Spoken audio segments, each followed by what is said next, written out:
Welcome to a Monday edition of AutoWeek TV. There's plenty to talk about, so let's spin the tires and get going. Audi has decided that it will build cars in North America, according to our sister publication, Automotive News.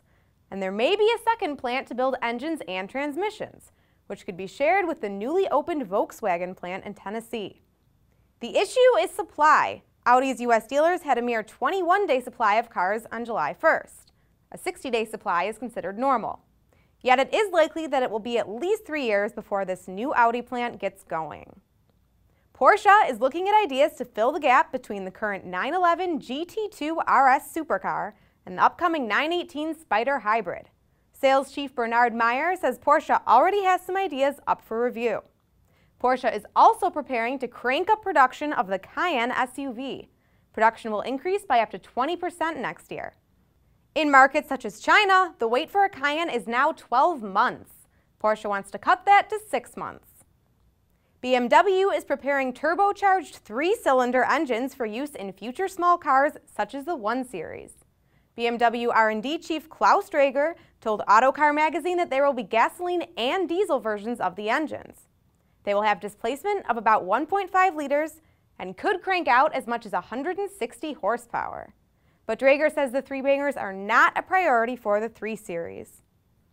Finally for today, editors Natalie Neff and Bob Gritzinger give us a walk-around tour of our long-term Mazda 5 Grand Touring minivan.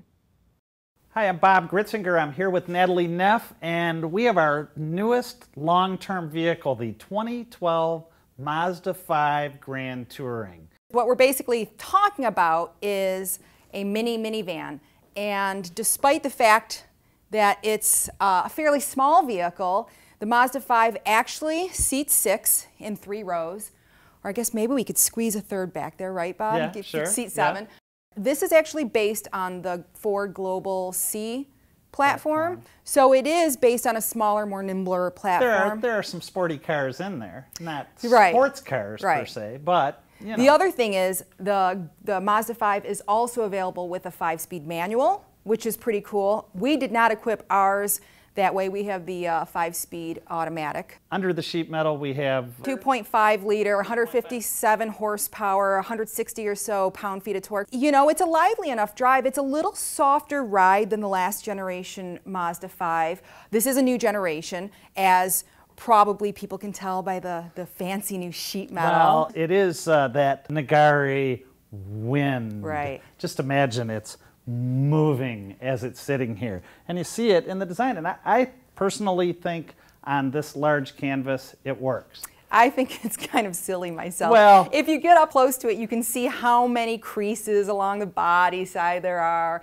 And, you know, I think it's kind of silly, but on the flip side of that, it is kind of a boring minivan shape, and why not put some interest in the sheet metal? Spice it up a bit. You can almost confuse it with one of those trendy crossovers. Almost, yeah, almost. That so, and kind of the smiley corporate face that Mazda's given the vehicle. The other thing to note about our long-term Mazda 5 is we got about the top of the line model. The Grand Touring. The Grand Touring. Yeah. And so it's stickers. There's one option in here. Right. $50, floor mats. Right. Otherwise, about just under $25,000. It comes with just about everything. But in that everything, there are some things you cannot get on the Mazda 5. And they're kind of big things that are lacking, including navigation. Right. Any fancy kind of infotainment system that would go with the navigation. I like to think that the Mazda 5 owner and their kids will bring their navigation unit into the vehicle, and their kids will be carrying their own laptops or iPads or something, and they'll be using those to keep themselves entertained. It's as versatile a vehicle as is available on the market in a footprint that's so much more manageable than a full-size, even a mid-size SUV or crossover. I can drive this back and forth to work, commuting, and get 25 miles per gallon. You know, I don't feel like I have to hide my face because I'm driving some big gas-sucking SUV or pickup truck. So in that sense, it's, you know, very practical, very versatile, kind of sporty. You'll give me kind of sporty? Yeah, it's okay. You know, maybe the jury's out on the styling. I kind of like it. Not everybody's quite there. But really, it's a very practical, small minivan with some fun to drive quotient to it. So for AutoWeek, I'm Bob Gritzinger with Natalie Neff. Thanks, guys. That's a lot of room in a small vehicle. And that wraps it up for today. Keep up with the breaking news at AutoWeek.com and enhance your iPad with our AutoWeek app. You get the magazine and bonus features for one embarrassingly low price. We'll see you back here tomorrow. Until then, enjoy the drive.